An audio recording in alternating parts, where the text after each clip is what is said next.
everything okay, mi amor? Yeah, everything's gonna be great. You better run for your life. And I want to get to the first part of my stream today. And that is my review, my non-spoiler review for Barry Season 4, Episode 8. Oh, wow, chat. Not only the season finale, chat, but the series finale.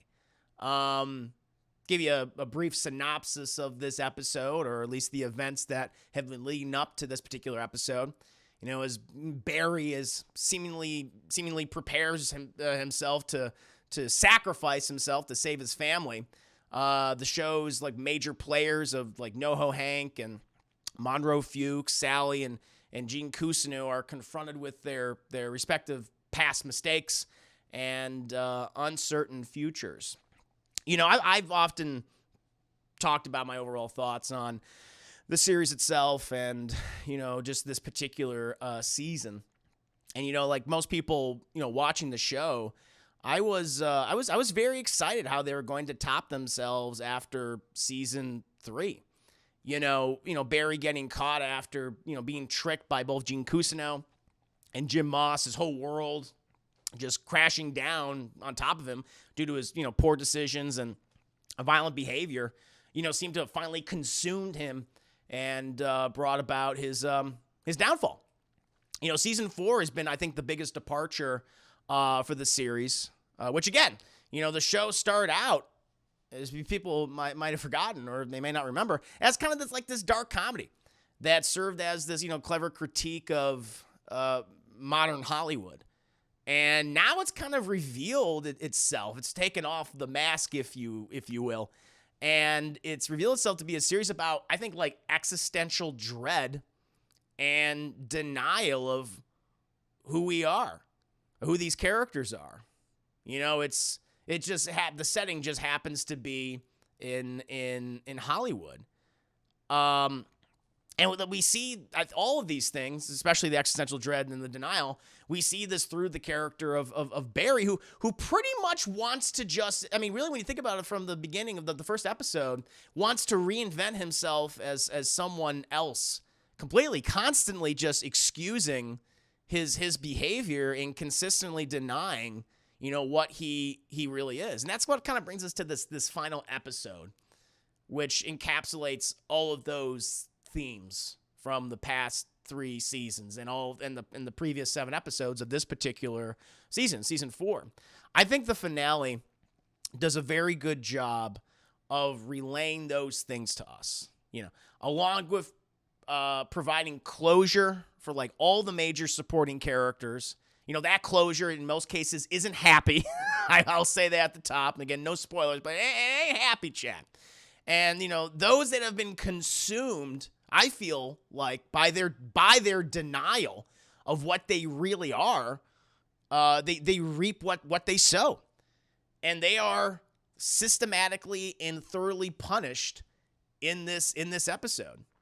And I feel like we see that best through Anthony Carrigan's NoHo Hank, Henry Winkler's Gene Cousineau, and obviously, you know, Bill Hader, the creator of the show, and obviously plays titular character of Barry. You know, in this particular episode with NoHo Hank, I love that he's kind of finally confronted with the thing that has always scared him and he's always been yearning for, which is just this desire, this wanting to be safe. And when he's finally confronted with that thing, again, Anthony Carrigan's performance, I think, is absolutely incredible. He has a scene in this. I mean, he has several scenes, but there's just one where the character completely breaks down. And it's satisfying to watch. It's also sad to watch because the character comes to this point, but it's all based on his own decisions. But, you know, he wanted to create this idyllic life with himself and his partner, you know, Crystal Ball, who was in earlier episodes of this season.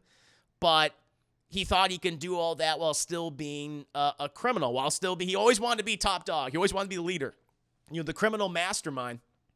But he never could, and he could never rectify both being a loving partner and both being a criminal mastermind. Those two things were never going to work. And when he chooses one over the other, he's not taking responsibility for the way in which he handled the thing with his partner. And how his story wraps up in this episode, again, no spoilers, I thought was great and was very powerful and had beautiful symbolism. Moving on from Hank, what they did with, Henry Linker's Gene Cousineau, it's so funny. Like back in the first season, you're thinking like, okay, this guy's definitely arrogant and maybe a little narcissistic, kind of because he's been in Hollywood for so long. But he seems to be putting his students first. But as we saw throughout the rest of the series, we learned that, oh no, he is so thoroughly consumed by his own narcissism and his desire to be famous. And as we learned throughout the previous 3 seasons, it's because of that desire, he's pretty much alienated so many people in his life. I mean, his fellow actors, creators, even his own son and grandson. And he's never wants to like address his behavior. And even though when he seems to show some growth, he still just has the desire, like, I want to be someone. I want to be that actor. And he wants to be famous. And he gets it. I mean, he does get it in this episode. He becomes infinitely infamous. Not in the way in which he wanted to, but it's like, yeah, man, that's what this is leading towards it. You indulge someone who, in this case, Barry, Bill Hader's Barry Berkman. You indulge someone knowing what they were, and it came back to completely destroy you. And I love how his particular story wraps up. And again, it's tragic. And then we come to Barry, the lead of obviously the series. I mean, Bill Hader. He's always been a great comedian and a great actor. But also, like, I think throughout the series, he's shown himself to be just a terrific, filmmaker. And you see how much he's thought this series out over time and this particular character. And I love, like, you think about it, and the episode really confronts you with this. Barry has always wanted to just be the hero. That's what he wants. He wants to be the hero in front of his girlfriend, his wife. He wants to be a hero to Gene. He wants to be the hero for Fuchs. He wants to be the hero for his son. But he's constantly denying the fact that he has done all of these horrible things. Like, and especially in these last several episodes, he's always trying to come up with an excuse for his bad behavior, like no matter what it is, whether it be lying or, in this case, most often, murdering countless people, And, like, they've done that, I think, effectively through, like, little gags and sight gags and stuff, and it's very funny. But it really just shows, like, wow, what it comes down to, he's an incredibly toxic person. And his toxicity affects other people and brings out the worst in them. And we see that with Gene. We see that with Sally. We see that with Fuchs. We see that with NoHo Hank. And I love it. Even throughout this episode, he's just constantly denying, like, what he is. Other people are just sick of him. I thought that was great. The characters that realize their past behaviors, like that, their past behavior was wrong, and realized they were in this consistent, constant denial, were Sarah Goldberg, Sally Reed, and funny enough, and I did not see this coming, Stephen Root's Monroe Fuchs. I loved how they handled their respective stories and their respective arcs in this. They admit in this episode, like, what they were and are, and their endings, while not as dark as, Barry's and Hank's and Gene's, they're very bittersweet. They're darkly bittersweet, but they still showed positive growth. And I really like that. Again, Stephen Root is one of the, I think the best character, one of the best character actors working today. I mean, he could be in comedy, he can be in dramas, he could be in action. I mean, the guy is amazing. Animation, voicing the character of Bill from King of the Hill. He does such a great job, and he has a fantastic. He has so many great scenes. I mean, one of the best scenes is just between him and NoHo Hank, where he's speaking very honestly and very plainly to him. And then, there's another character that shows, like, oh, wow, you have grown as a person. and you are addressing your behavior where so many people around you have not. And I really like that. However, despite, listen, all the positive things I'm saying, I think the final scene, again, I'm not spoiling anything, but the final scene or sequence in this episode is probably the weakest part. Not that it doesn't make sense. We basically see the Hollywood version of the Barry Berkman story, which has been sanitized and misrepresented. Like, you know, and it's very similar to like many biopics that we have gotten like over the years that have come before it. The acting and the writing and the production design, they're all purposely bad. And they're like very eerily reminiscent of like kind of, as I talked about, like sappy, saccharine stories about like real life people, from directors like Robert Zemeckis or Ron Howard or even more recently Steven Spielberg. It's the final dark joke of this episode, and I think of the entire series. It's the issue I have with it. It's just the character whose eyes we see it through is the one that had, like, in my opinion, the least amount of development out of everyone, and it was a character that was introduced only a few episodes ago, and it's also a version of a character that is played by someone else for only like a couple of minutes. Like, I think like less than 5 minutes even. And because of that, I didn't feel like it had the kind of the emotional, satirical punch that I think they wanted to end it with because of who we're basically watching it with. And so that was a little frustrating. But there's so much else about this episode is so good, that is satisfying, that didn't feel like they just found a magical way out for everyone, and I like that. Despite my my issues with that final big scene, it's still a great episode, and I think it's still a really satisfying finale to just honestly like one of the best TV shows of the last several decades. The filmmakers, the writers, the actors, they really give it their all. And they deliver just a dark, comedic, and very twisted Hollywood a tale. I'm very excited to see what Bill Hader does, next. He says he wants to direct films now after cutting his teeth on this TV show.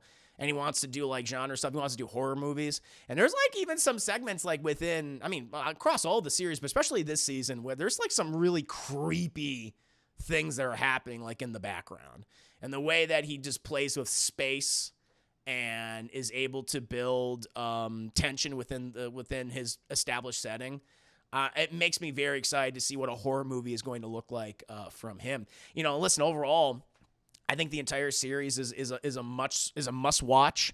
The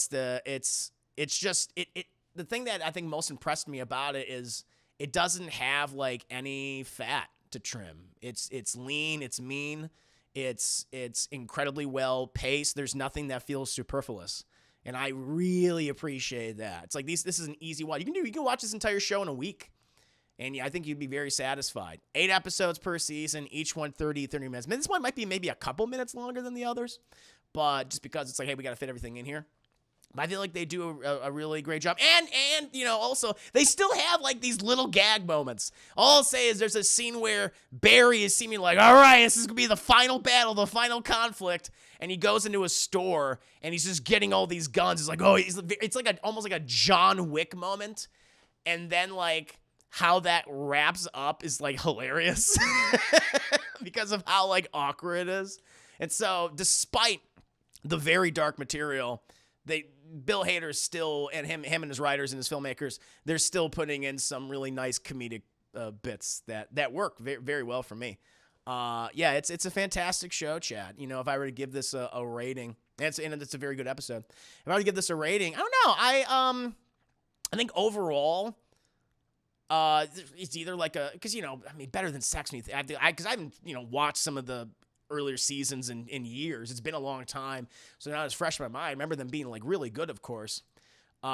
But I don't know. I think like a high full price, like a very, very extraordinarily high full price show. It's great TV. It's easy TV to watch, and it's ones that I think it's the type of show that can inspire people.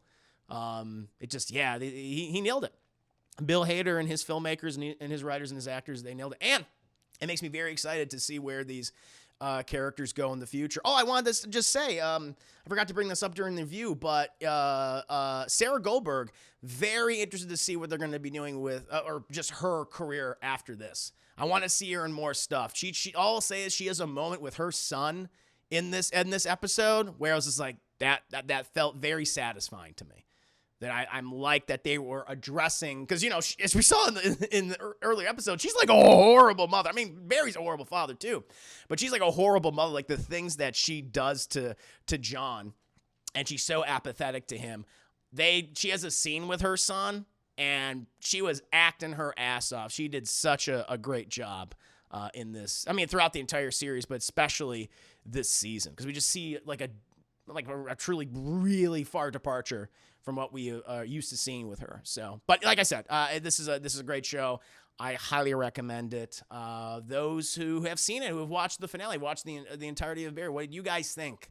Let me know. I hope everyone enjoyed the video, and I want to take the time to tell you about my Patreon, Class in the Glass, which offers hundreds of film commentaries and video reactions to numerous movies, TV shows, and cartoons. If you're a fan of shows like Batman the Animated Series and Avatar The Last Airbender, or films like Aliens and Raiders of the Lost Ark, my Patreon is the platform for you. Currently, I'm doing a subathon to reach 75 subs on the platform. If we hit 75 subs, we'll be able to start voting on the next edited YouTube reaction, which will include actual clips and scenes from the movies and shows I comment over. Choose from such films as Fire and Ice, Masters of the Universe, Mighty Morphin Power Rangers the movie, Mortal Kombat Annihilation, or Spawn. Subscribing at any tier level is appreciated, and feel free to give feedback at any time. Thank you again for watching the video, and see you next time.